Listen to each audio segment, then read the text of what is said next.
Chapter 8. Designing Security for Humans, the Weakest Link. In the afternoon of July 15th, 2020, some of the most famous and powerful people in the world appeared to suddenly become quite generous.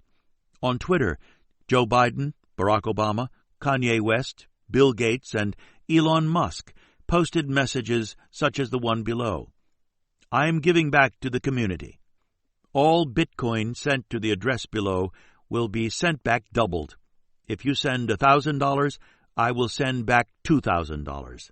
Only doing this for 30 minutes. Bitcoin is a cryptocurrency that facilitates hard-to-trace transactions. This was a scam, but it worked quite well. The New York Times estimated that the fraudsters raked in more than $180,000. How could this have happened? How could one of the most important communication platforms in the world have been so publicly compromised? Investigations of the incident point to a series of failures culminating in a telephone call between a hacker pretending to be from Twitter's IT department and an employee who helped the hacker by providing access to the company's customer service portal. Once the hacker tricked the employee into helping bypass Twitter's two-factor authentication protections, it was off to the races. The hackers accessed 130 accounts in a matter of hours. Humans make all kinds of terrible data security decisions. They click on dubious links. They lose their laptops or leave them unattended. They publish working login credentials to their client systems on public repositories like GitHub. They ignore warnings in browsers that important security certificates have expired. They reuse passwords. The list goes on and on. Most data breaches are facilitated by preventable low-tech blunders. Many studies show that human error plays a role in an overwhelming number of breaches. Studies and news articles often loosely say that many data breaches are caused by human error, but the more accurate description is many data breaches involve human error. Data breaches often don't occur because of just one action. They are caused by a combination of things. Human error often plays a key role. Hackers may cause a breach, but they break in because humans fall for phishing schemes or fail to patch software. Even when human error isn't a major factor in a hack, humans might fail to encrypt data, thus enabling the hackers to access data they otherwise wouldn't have been able to decipher. Human error often involves the failure to prevent breaches that could readily have been stopped. For example, the previously discussed Target breach could have been prevented had humans paid attention to the blinking red lights. Statistics on the causes of breaches are all over the place. But there is one thing that can be said with a high degree of certainty. In most data breaches, human error has played a significant role in enabling or failing to prevent the breach. Humans are the largest component of the data security risk equation, and they are the most challenging variable to control. It takes a lot of time and energy to even nudge human behavior, let alone change it dramatically. Security experts are not usually trained to be human behavior experts. Their knowledge and experience is usually in technology, not human cognition and psychology. Scholars have observed predictable patterns of careless human behavior in nearly every imaginable context. Yet far too many technologies are designed in ways that not only fail to counter predictable, risky human behavior, but also actively encourage it. Far too many security measures are designed in ways that fail to account for human limitations, and far too many data security laws are oblivious to this problem. These laws actively encourage organizations to implement security measures that fail. In this chapter, we focus on three broad ways that humans struggle with security. Accepting these problems and building around them will make an enormous difference for data security. The problems include the bandwidth problem. Humans lack the cognitive capabilities to perform many of the security practices they are asked to follow. The carelessness problem. Humans often act carelessly. They will fail to follow security measures that are too inconvenient or difficult. The gullibility problem. Humans are prone to trust, even when they ought not to. Many security standards are checklists of various security controls, with only a few focusing on human behavior. Of those controls that involve human behavior, they often provide no guidance on how to predict, plan for, nudge, and respond to human behavior effectively. Legal rules don't do much better, often rewarding a threadbare checklist approach to data security, and sometimes even requiring it. Instead, we argue that the law should encourage design that works realistically with human behavior rather than denies the realities of human nature. The law should discourage design that leads to human behaviors that create unwarranted security risks. The law can accomplish these aims by outright restrictions or by using a mix of incentives and disincentives. The appropriate choice depends upon the context. We propose 4 key things that the law can require or encourage that will make a palpable difference. Changing the default settings.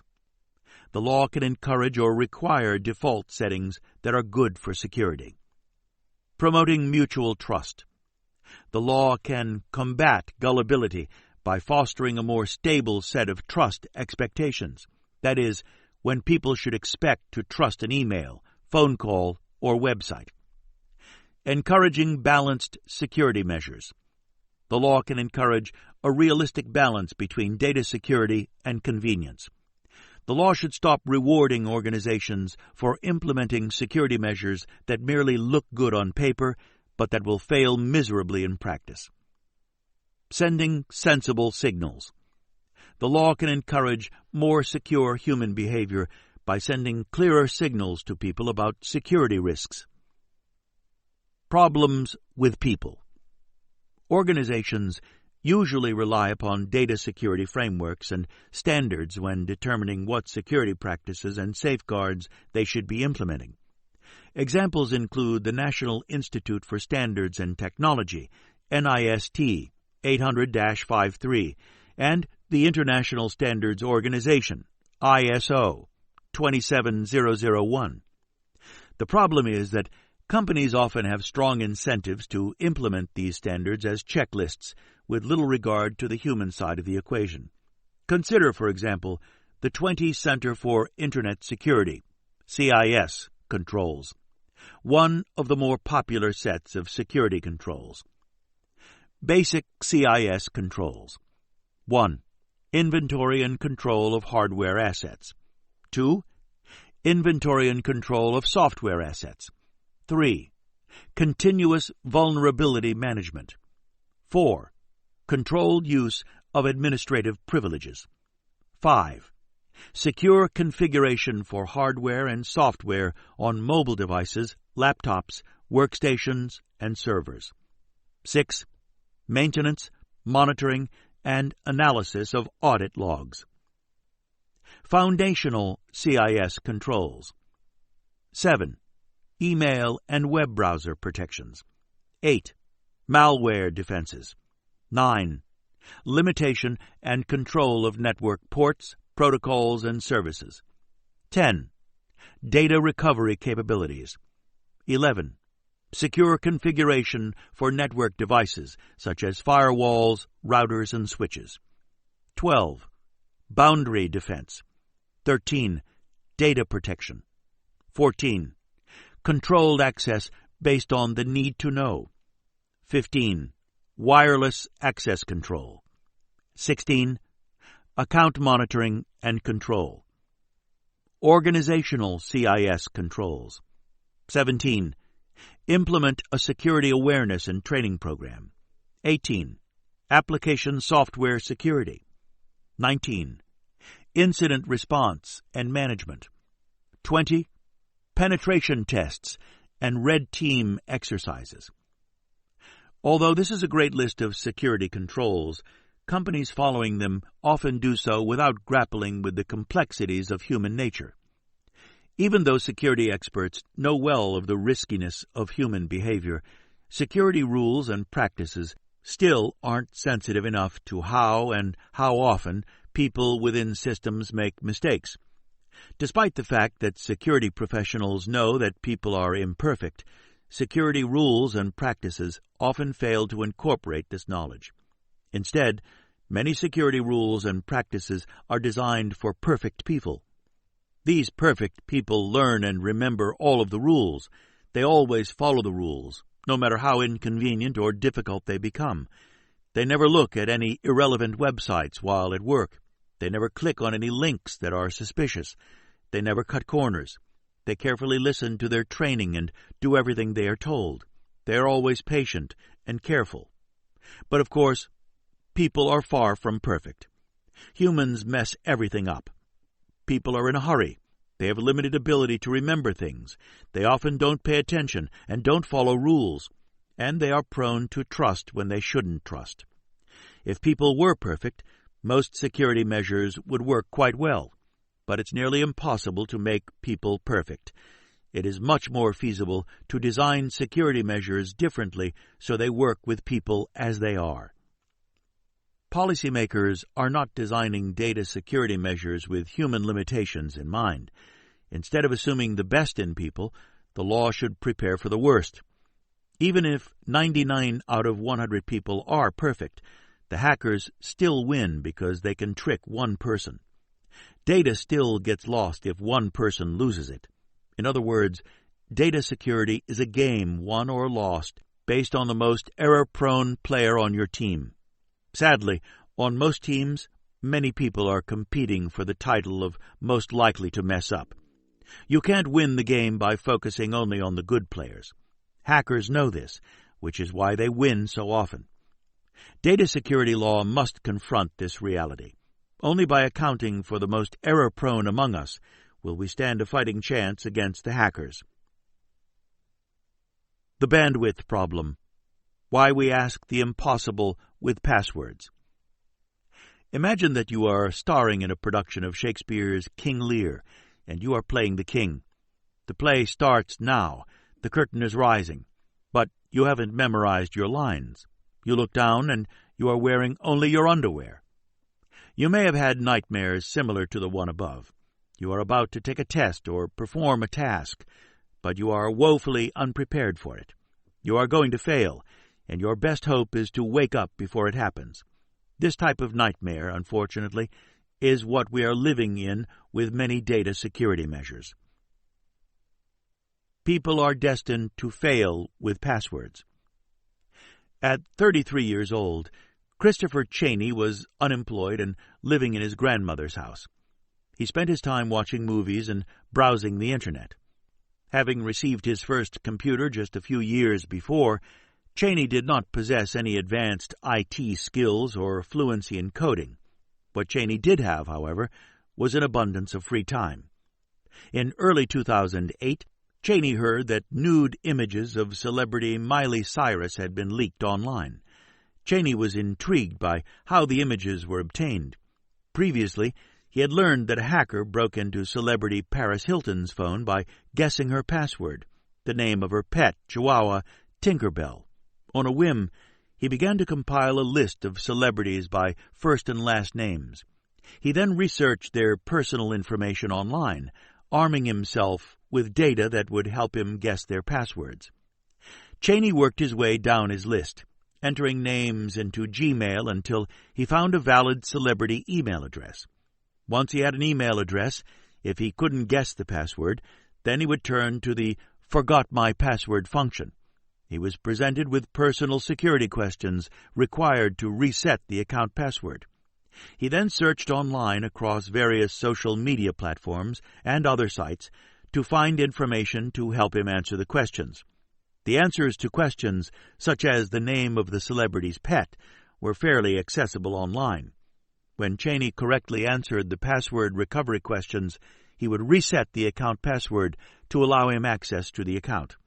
After breaking into an account, Cheney would change the settings to automatically forward copies of all outgoing mail to his own email address. When the victims regained control of their accounts, they had no idea that copies of their email were being forwarded to Cheney. Hardly anyone routinely checks their forwarding settings. Secretly receiving a copy of all emails that the celebrities sent allowed Cheney to read scores of private email messages to family, friends, physicians, attorneys, and others. He learned about people's extramarital affairs, health issues, and sex life. He could see sensitive information such as financial data and confidential movie scripts. And he could find the email addresses of other celebrities in the contact list, his next victims. His snooping, which began in curiosity, soon turned into a compulsion. He would go on to break into at least 50 celebrity email accounts. In addition to celebrities, Cheney also started to break into other people's accounts. Among the information Cheney amassed were nude photos of several celebrities, including Scarlett Johansson, Mila Kunis, Christina Aguilera, and Renee Olstead. These images were sent in confidence by the celebrities to their significant others. On several occasions, Cheney sent emails from his victims' accounts impersonating the celebrities. He leaked intimate images that Scarlett Johansson sent to her former husband, Ryan Reynolds. When their marriage began to dissolve, Cheney read their personal discussions leading up to their divorce. The leaked nude images soon made national headlines. The celebrities were shocked, devastated, and furious. According to Christina Aguilera, the feeling of security can never be given back, and there is no compensation that can restore the feeling one has from such a large invasion of privacy. Scarlett Johansson described Cheney's actions as perverted and reprehensible. After Cheney leaked sexually provocative pictures of Renee Olstead, the former Disney actress attempted suicide on the very day the images went public. Olstead was hospitalized and lost consciousness for several days. Olstead described her reaction to the violation of privacy. You realize that everything you cared for, your work, your family, the person that you love, you could lose everything because of the actions of a stranger. Someone you've never met can take everything from you so fast. I was humiliated, Olstead declared. This is the sort of thing that will haunt me for a very long time. And I realized that suddenly I wasn't the girl who works full-time, is a full-time student, still manages to make the dean's list. I was the girl who was naked on the Internet. The leaked nude images sparked an FBI response. In what was referred to as Operation Hackerazzi, the FBI investigated the source of the leaked images. The FBI closed in on Cheney, and on February 10, 2011, FBI agents searched the home Cheney was living in and seized his computers. The FBI didn't arrest him because they hoped Cheney might be able to help identify others engaging in similar conduct. The media descended upon Cheney, who apologized and admitted that his actions caused probably one of the worst invasions of privacy someone could experience. Nevertheless, Cheney continued to hack into celebrity accounts. Cheney was soon indicted with multiple counts of illegally gaining access and causing damage to email systems, aggravated identity theft, and illegal wiretapping. He was arrested the day after his indictment was handed down. Cheney pled guilty to unauthorized access to a protected computer to obtain information, unauthorized damage to a protected computer, and wiretapping. At his sentencing hearing, prosecutors asked for Cheney to serve 6 years in prison. In an unusual move, the judge increased the sentence to 10 years, beyond the prosecution's recommendation and even beyond the sentencing guidelines. This case shows how easy it is to hack into other people's accounts and snoop into their most intimate information. Cheney possessed no special knowledge of computer programming. Cheney didn't possess magical mind-reading capabilities. He was so successful because the password system is set up so that people will fail. Time to kill the password? Authentication presents one of the greatest security challenges organizations face. How do we accurately ensure that people seeking access to accounts or data are actually whom they say they are? People need to be able to access accounts and data conveniently, and access must often be provided remotely without being able to see or hear the person seeking access. The most common approach to authentication is the use of passwords. Passwords are quite useful because they are so easy to create and replace.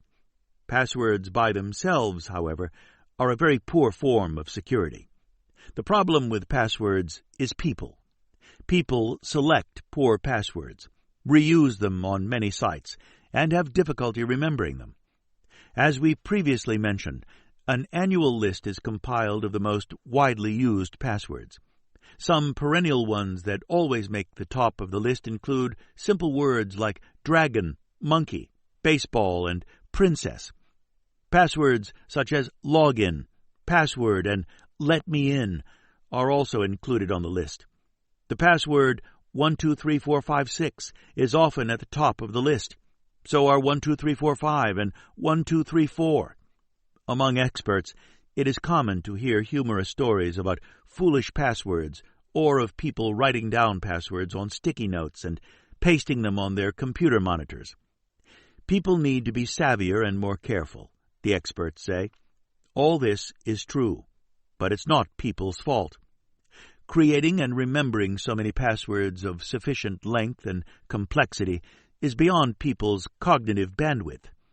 People's bandwidth gets depleted because authentication is needed on so many sites and systems. There are too many passwords for even those with the best memories to remember. According to one study, consumers have an average of 24 online accounts. For those who use the Internet more robustly, the number of accounts is in the hundreds. Accounts for health insurance sites, bank sites, investment company sites, credit card company sites, utility company sites, news sites, entertainment sites, social media sites, and merchant sites, among many others. There are also logins associated with one's place of employment and logins for devices like smartphones and laptops. The number of accounts that people have can be staggering. To make matters worse, people are advised not to use a dictionary word or someone's name, as these can be cracked too easily. Password systems often require people to use special characters, numbers, punctuation, and upper and lower case. All these add complexity to passwords, which make them harder to guess through random attempts, but they also make passwords significantly harder to remember. These demands have resulted in users being given the Herculean task of creating a unique, complex password for every account.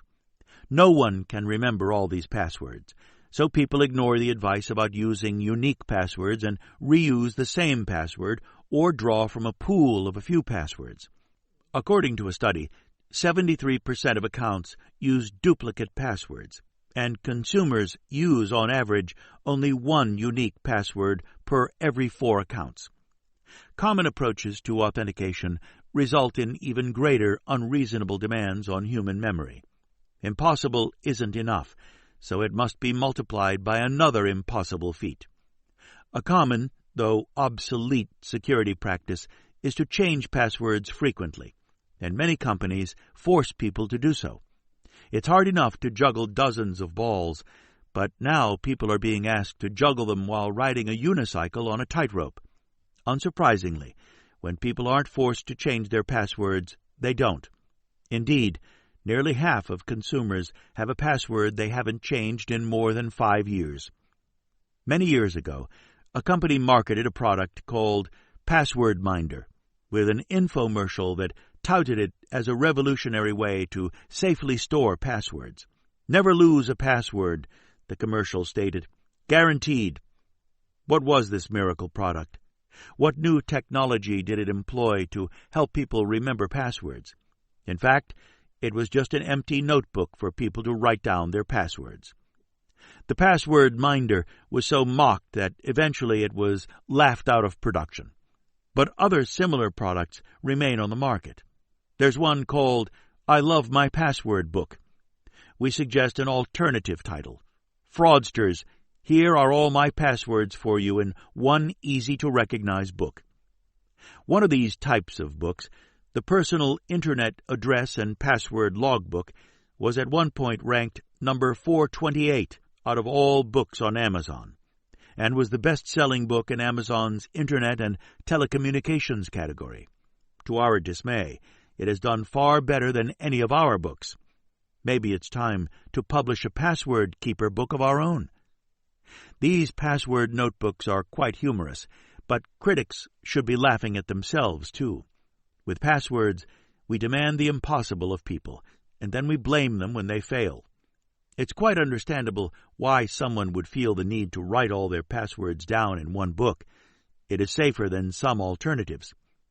The more challenging it becomes to memorize all the passwords, the more likely people are to write the passwords down in convenient locations, thus creating additional security risks. Passwords find their way onto sticky notes near computers, or in wallets, or in emails, or listed in text files in devices.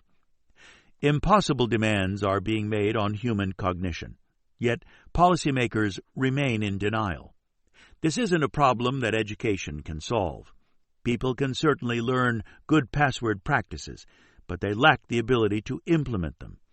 Suppose a person uses only long, complex, or unique passwords and can remember them all naturally or with the help of a password service.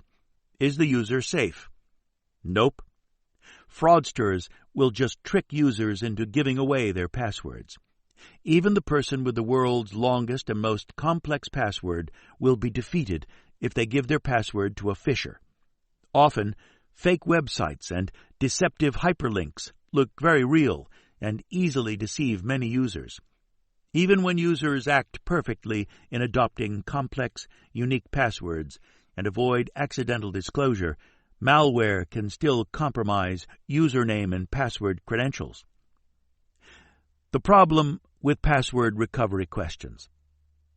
Password recovery questions are those questions that you set up in case you forget your password. Common questions are, in what city were you born? What is your mother's maiden name? Where did you go to high school? One problem with these questions is that the answers are sometimes leaked in security breaches. Another problem is that these answers don't change. Furthermore, these answers are easy for hackers to guess. You can create the world's best password, but a hacker can reset your password by using the recovery questions. Information such as mother's maiden name and the city of your birth are commonly available in public records. Other information, such as the name of a pet or a high school, can be readily figured out by looking at social media profiles or Twitter feeds. One company used a very clever approach to password recovery questions, asking some rather odd questions. Our favorites include, what is the favorite road on which you most like to travel? What is your biggest pet peeve? If you could be a character out of any novel, who would you be? Who was your least favorite boss? What was your childhood phone number? What is the name of your least favorite teacher? Where do you want to retire? What is your dream car? Where were you New Year's 2000? What is the name of your most memorable stuffed animal? Some of the questions seem like they are better suited for a psychological profile test. Imagine what would happen if this company had a breach and leaked the answers. I'm sure hundreds of thousands of bosses will be none too pleased to learn that they are a least favorite boss. Although we admire the effort, there's still a problem with these unconventional questions. They are difficult for people to remember. Many years later, are you going to remember where you wanted to retire when you answered your recovery questions? Or your dream car? Recovery questions must be easy to remember, easier than one's password, because the questions are designed to help people who forgot their password. One strategy discussed is to answer the security questions with lies, but it is easy to forget the lies. So there's a dilemma. Easy to remember questions that might readily be guessed by hackers, or more obscure questions or wrong answers that might readily be forgotten. It's not as though killing the password entirely would solve our problems. Password systems have proven remarkably resilient, and the alternatives have their own issues. The key for policymakers is to stay constantly mindful of the costs that data security rules will impose on the people that use these systems. Advising people to be more careful is all well and good, but people are bombarded with advice about countless things throughout their day.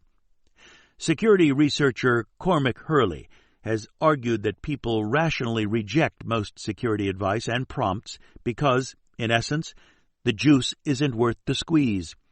People don't see the immediate benefit of security measures, but definitely feel their daily burden.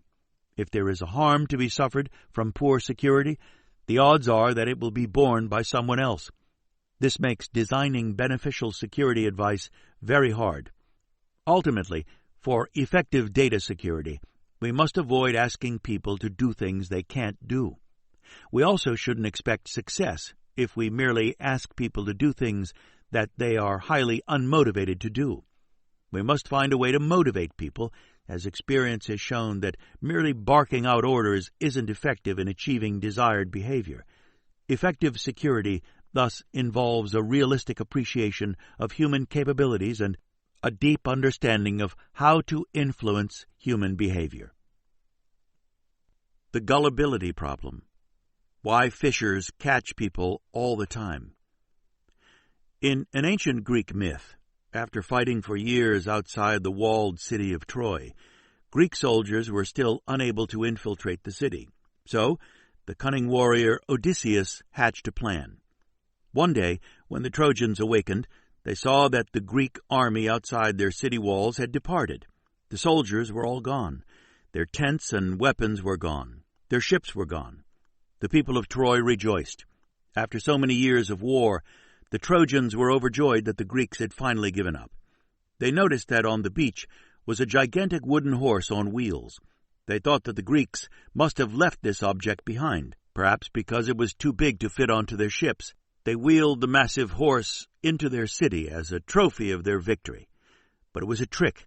Inside the horse were Greek soldiers, including Odysseus.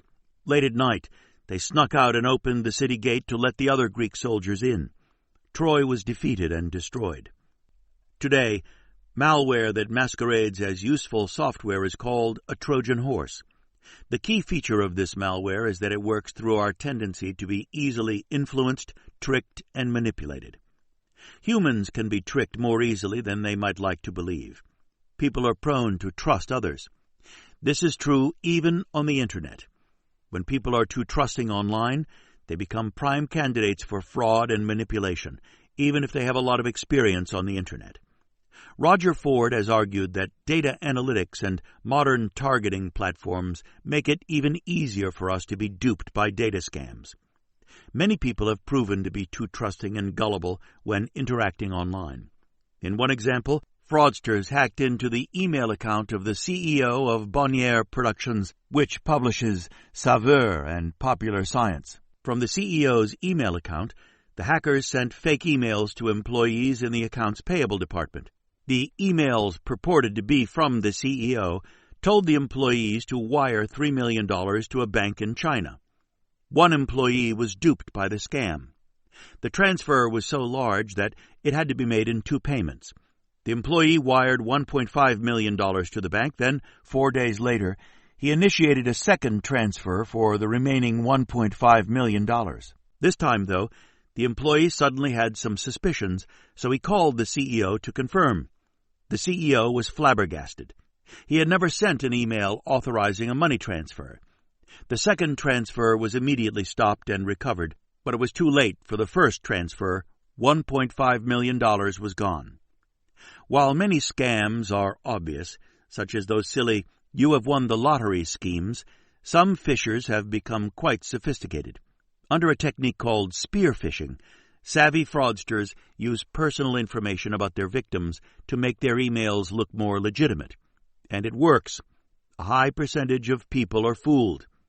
Some recent phishing scams have tricked people into losing their entire life savings. In one case, a couple was tricked into wiring their down deposit for a home into a fraudulent account. Hackers broke into the computer system of the couple's settlement company so they could learn details about the home purchase. The hackers then used this information to impersonate emails from the settlement company to the couple. This attack is one of the fastest-growing real estate cybercrimes. The average employee at a company is often not well educated in how to spot phishing scams, especially the more sophisticated ones. Neither is the average consumer. To the hackers and fishers, the world is filled with sitting ducks. All it takes is one mistake, one lapse of judgment, and the consequences can be catastrophic for both businesses and consumers. The Twitter Bitcoin hack at the beginning of this chapter shows how dangerous our gullibility is with respect to systems that operate at scale. In an episode of the television series Mr. Robot, Elliot, a hacker, is trying to break into a data storage facility called Steel Mountain, where backup tapes are located. Steel Mountain's tagline is impenetrable, but Elliot is undaunted. Nothing is actually impenetrable, he says. A place like this says it is, and it's close, but people still built this place, and if you can hack the right person, all of a sudden you have a piece of powerful malware. People always make the best exploits. Elliot goes on to say, I've never found it hard to hack most people. If you listen to them, watch them, their vulnerabilities are like a neon sign screwed into their heads. Elliot is ultimately able to break in by targeting a low-level employee named Bill Harper. To manipulate him, Elliot needs to learn Harper's background, which he can do by searching online. An example of how privacy and security intersect. The ready availability of so much personal data makes it easy for hackers to learn about their victims so they can more effectively manipulate and trick them. The carelessness problem. Why the same blunders happen again and again. Take a moment to think about your daily routine.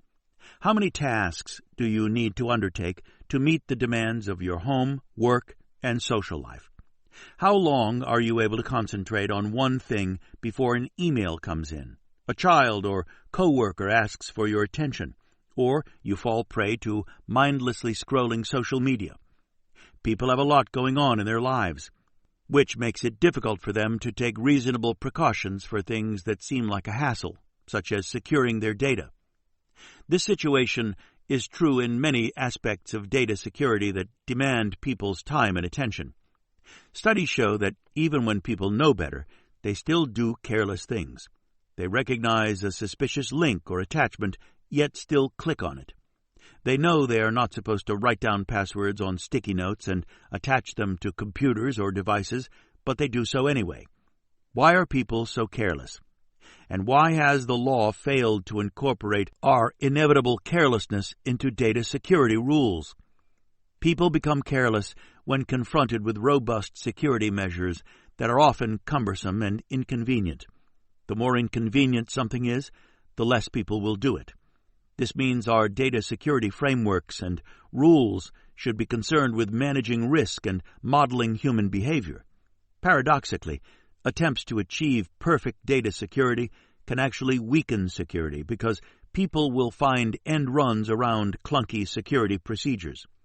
When policymakers create rules that don't factor in people's inevitable foibles and incentives to create workarounds, they get unintended consequences.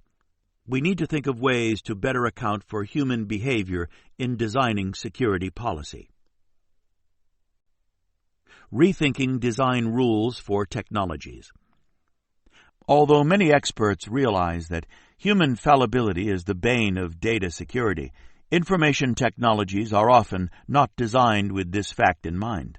By designing, we mean creating something according to a plan. Design is a key aspect of good data security policy. Design is everywhere. Design is power, and design is political. Nearly everything with technology results from a design choice, from the interface we see when we use software, to the buttons we push on devices, to the initial settings on platforms. The way humans interact with technology is at the center of so many security vulnerabilities, and design is all about structuring these interactions. In writing about the pitiful security in most modern technological devices and systems, Bruce Schneier suggests that security needs to be engineered into every system, and every component of every system, from the beginning and throughout the development process. We agree.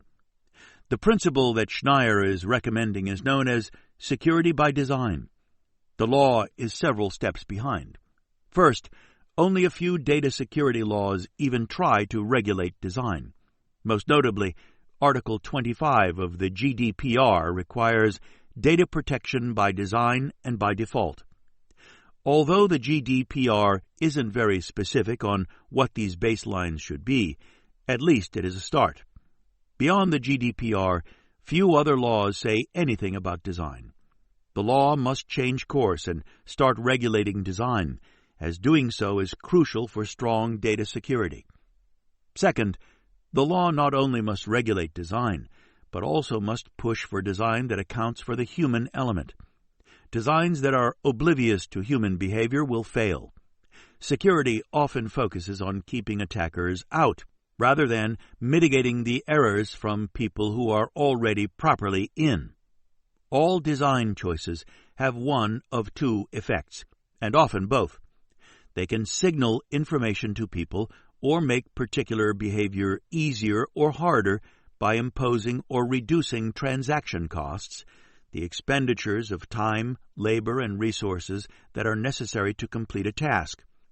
Signals and transaction costs shape our mental models of how technologies work and form the constraints that guide our behavior in particular ways. Design decisions make certain realities more or less likely.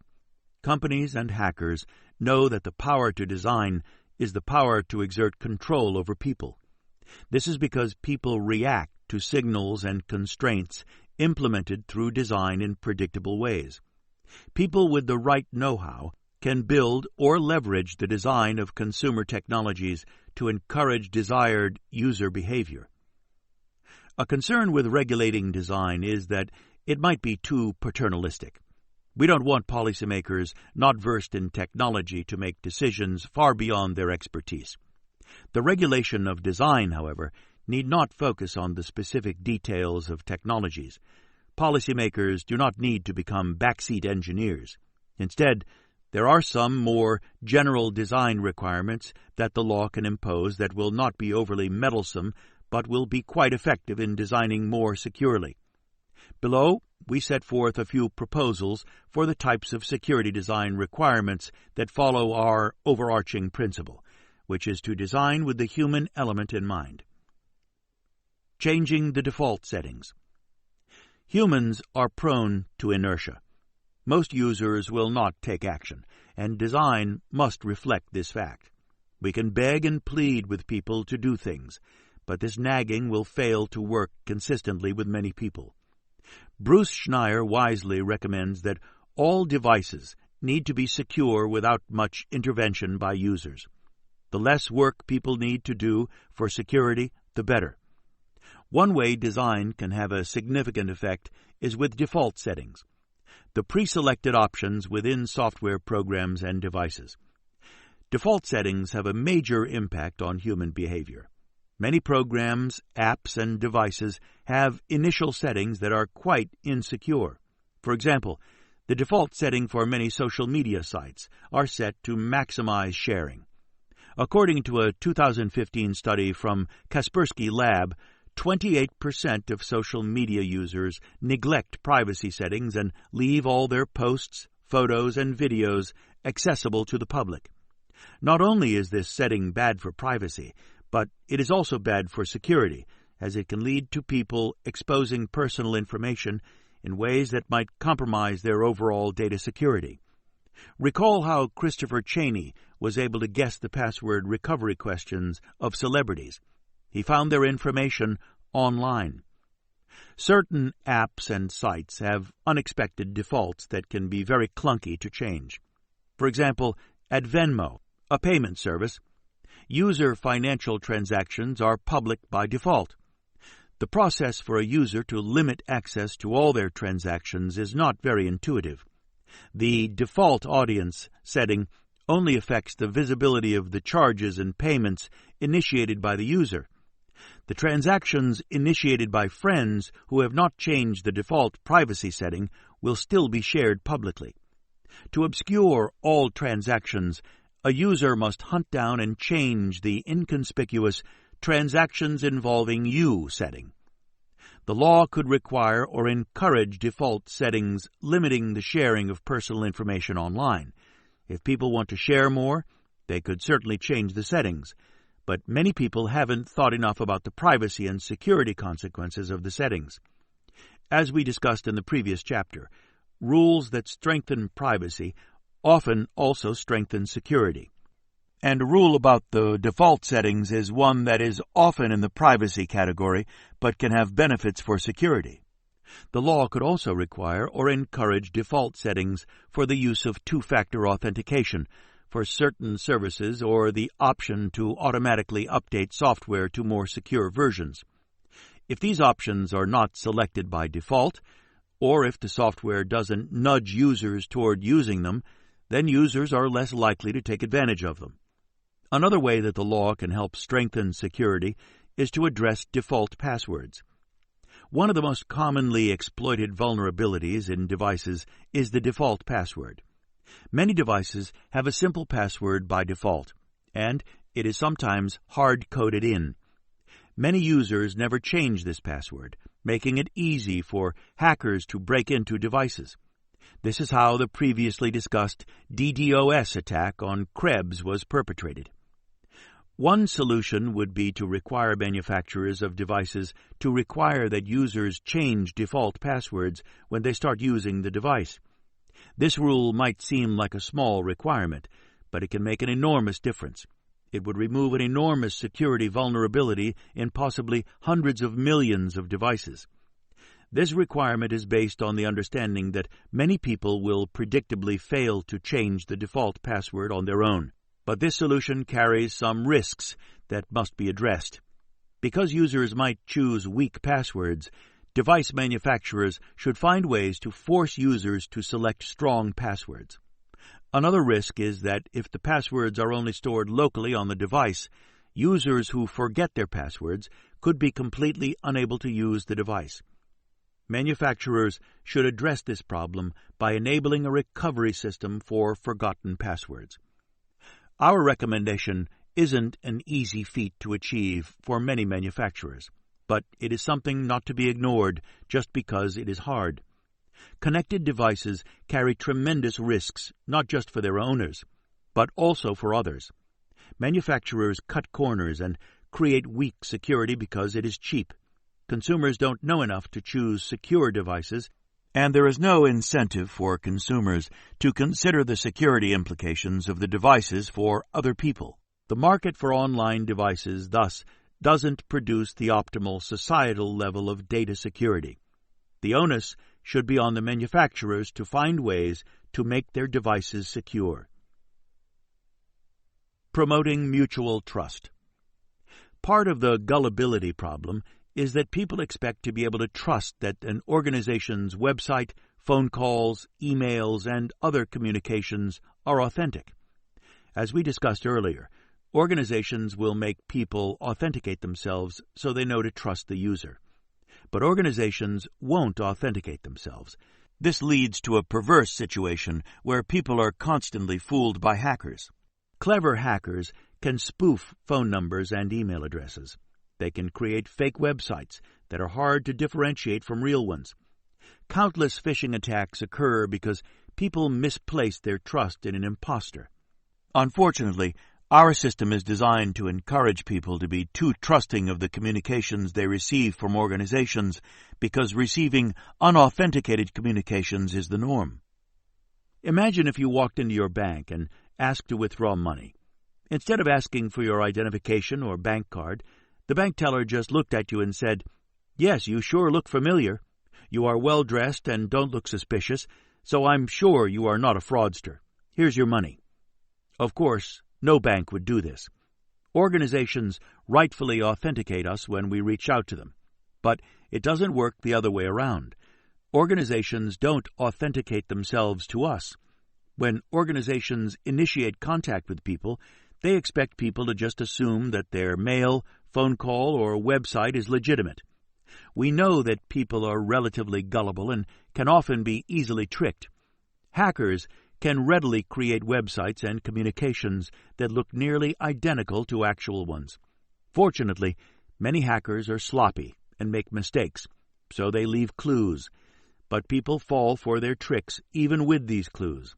Hackers who are more careful could avoid leaving many clues and fool a lot more people. For example, suppose you bank at Big Bank. You click on a link in an email and are sent to a website. The site looks the same as what you remember when visiting Big Bank's site a few weeks ago. But you want to be careful, so you look at the site's address in the browser bar. The site's address is www.bigbank.login.com. You also receive another email that looks like it's from Big Bank.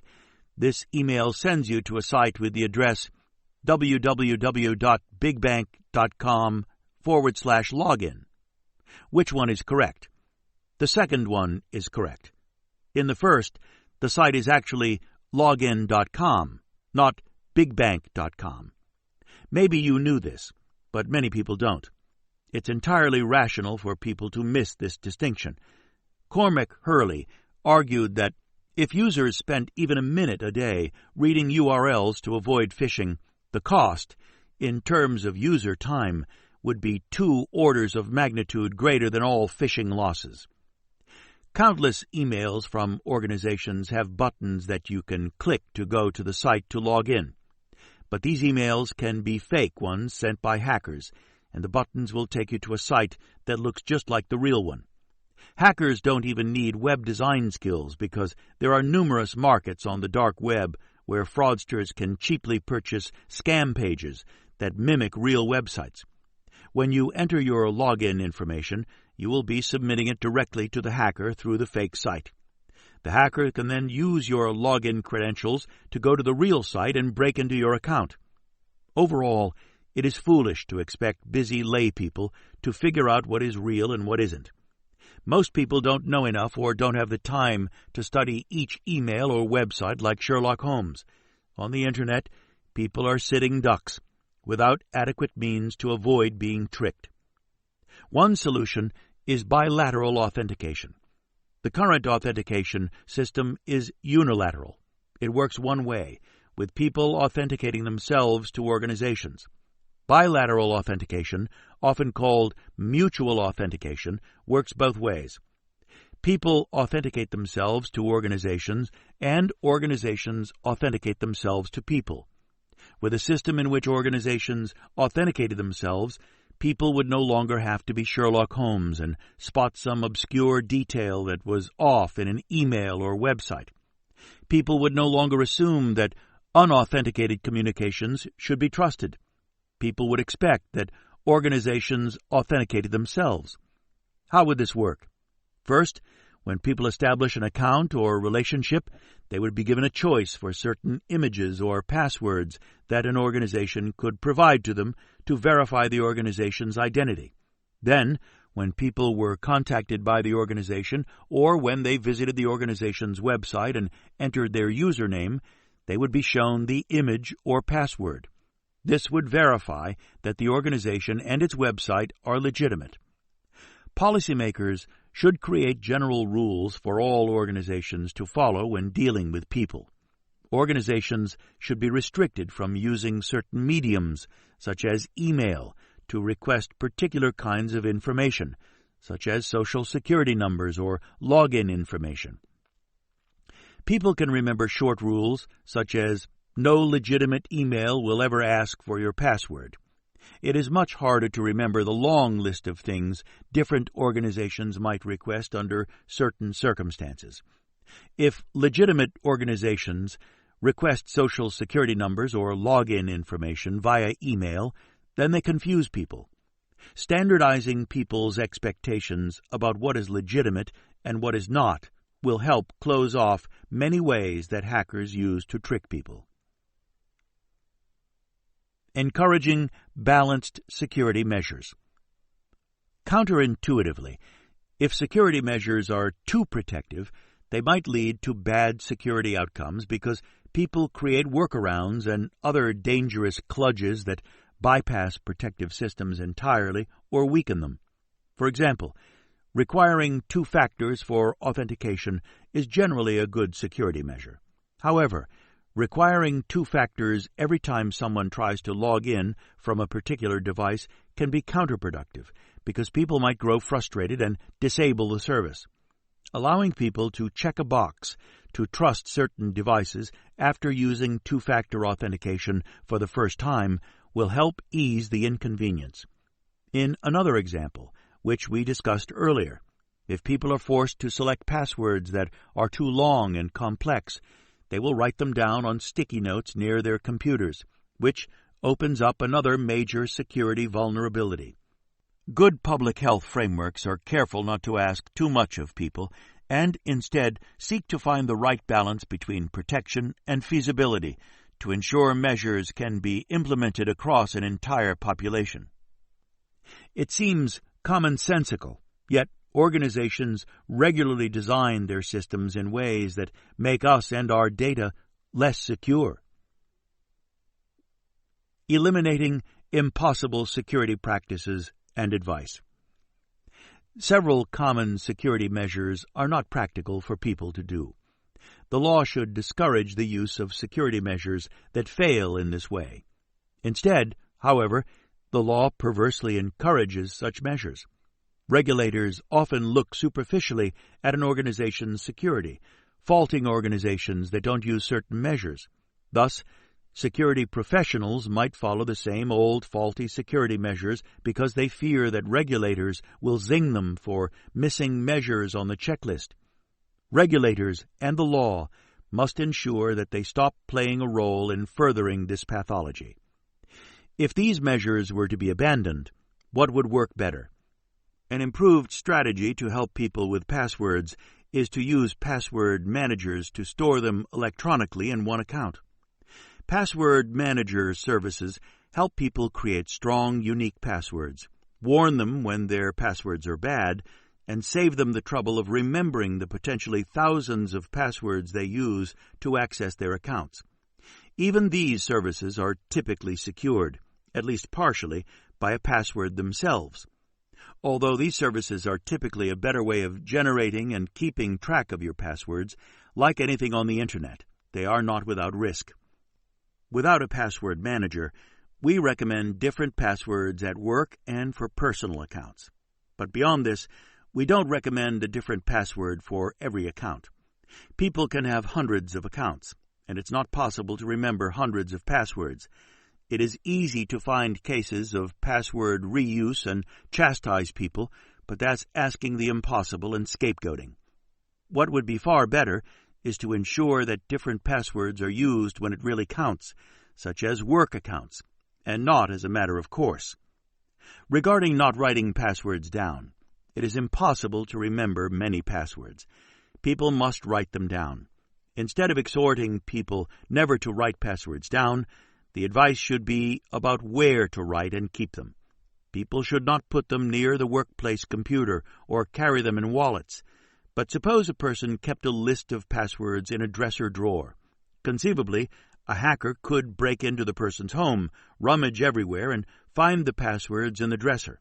But this is unlikely and is low risk. Of course, it is still a risk, and rigid approaches to security would try to stamp out this practice to eliminate the risk.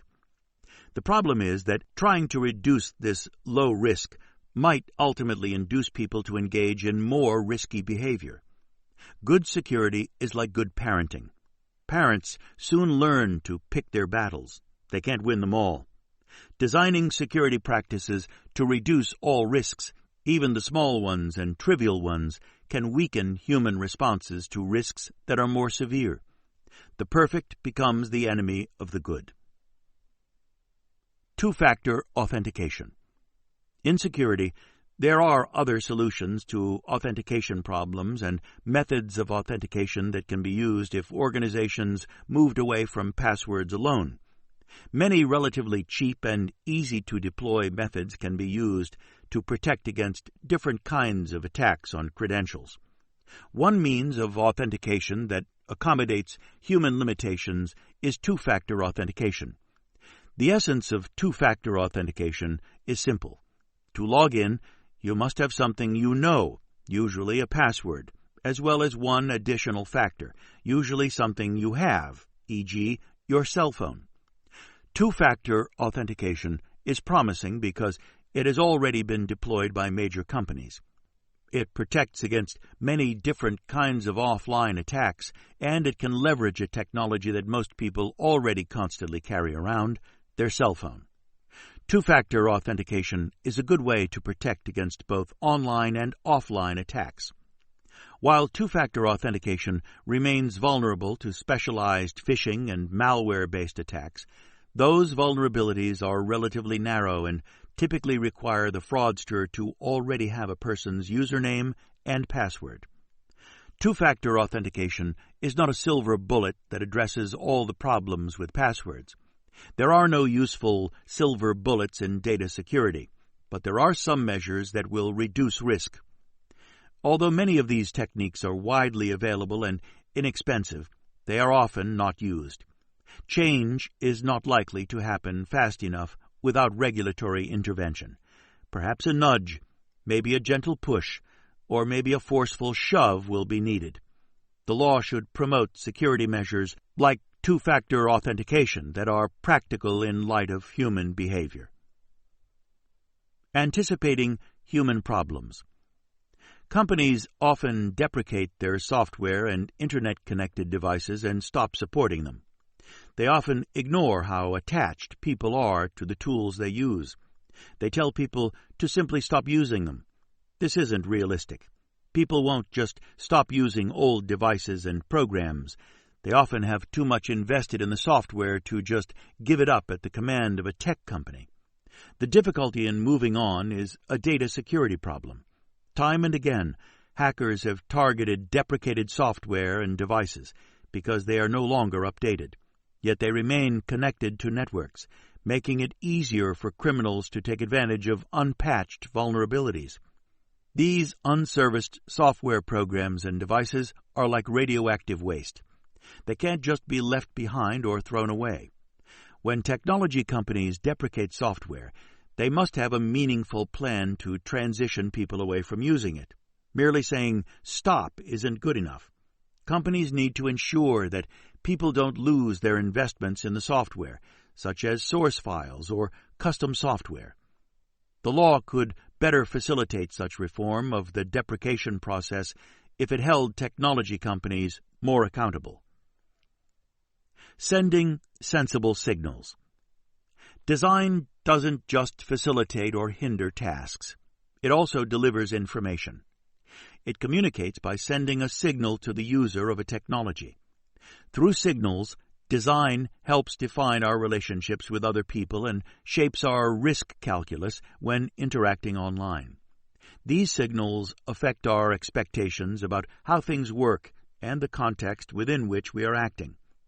Data security law focuses a lot on safeguards like encryption, but hardly at all on the signals that technologies send to the people using them, like whom a communication is coming from, or how a feature works or should be used.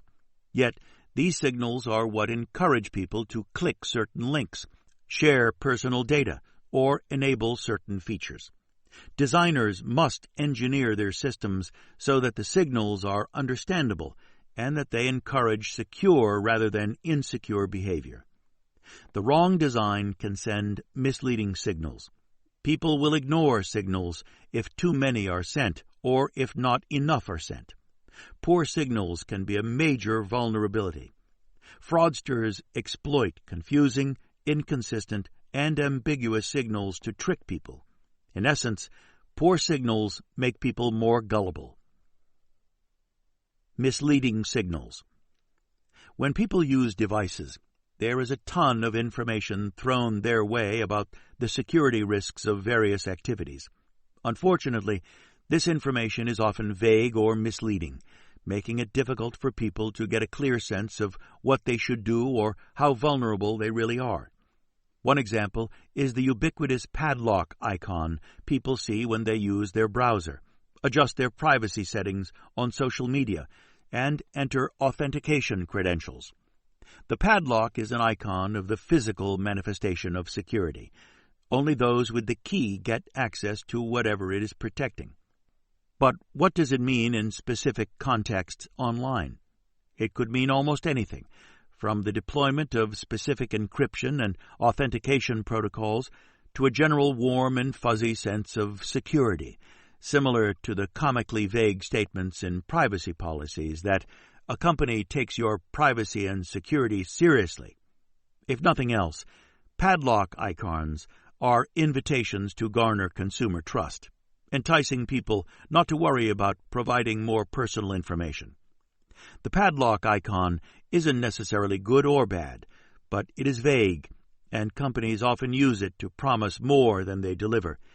Because this icon isn't regulated, the trust that it conveys is often false and prone to abuse.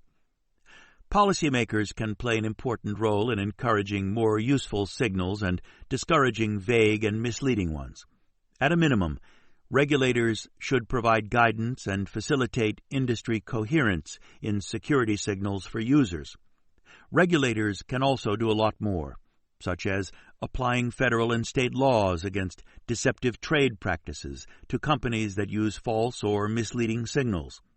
In several cases, the FTC has alleged that technology companies using phrases like easy to secure and advanced network security were being deceptive because their products and services were insecure. Icons that invoke the concept of security are conveying similar messages, even though words aren't being used. The term security itself also functions as a signal. Many promises made by companies about security are as vague and empty as the padlock icon. In other areas, the FTC has created rules to limit when companies can use certain terms that might mislead consumers. For example, the FTC has limited the extent to which companies can use the word free to describe certain products and services. The use of the word security and icons to represent security should be similarly scrutinized. Poorly timed, too many, or not enough signals. Signals not only fail when they are inconsistent, vague, or misleading. Signals also fail based on the timing and frequency of their use. For example, researchers at University College London conducted a study to ascertain the effectiveness of security warnings. They found that too many warnings desensitized people to the risks. The researchers concluded that security warnings in their current forms are largely ineffective and will remain so unless the number of false positives can be reduced. In another study, a different group of researchers concluded that the status quo of warning messages appearing haphazardly while people are typing, watching a video, uploading files, etc., results in up to 90% of users disregarding them. Researchers at Carnegie Mellon's Scilab developed warning design guidelines, which recommended that warnings be clear, concise, and accurate.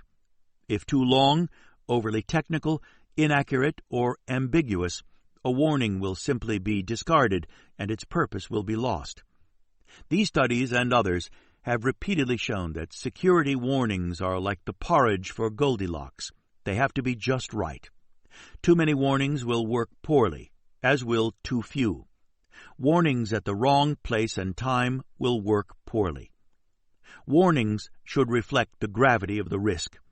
Using similar types of warnings for low security risk and for high security risks fosters confusion. People might begin to assume that all the warnings are for low risks and can be ignored. Warnings must be implemented in ways to avoid being treated like the boy who cried wolf. Moreover, the Scilab guidelines suggest that warnings follow a common visual layout because it can be recognized faster. Instead of better calibrating warnings to the risk, the opposite trend is occurring. Some companies are now slapping warnings on all external emails, with warnings like external email, spam risk. As these warnings adorn so many harmless messages, people will become desensitized to them. Another problem is with spam filters. When going through the junk mail folder to look for any legitimate emails that have been snagged, there is often nothing to help distinguish the danger of the emails in the folder. All emails look the same, even though it might be possible to identify certain ones as being far riskier to open than others. Data security laws often fail to address signals when addressing the implementation of reasonable safeguards, but signals play an important role in how humans think about security and in how they behave. The law should not ignore this important dimension of data security. Lawmakers must do far more to encourage a more human-centric approach to designing for good data security. Good policy depends upon keeping people's foreseeable behavior front and center when creating, modifying, and enforcing data security rules. Technological systems are not self-created or self-executing. People made them, people administer them, and people use them. The more our laws and frameworks reflect this, the better off we will be.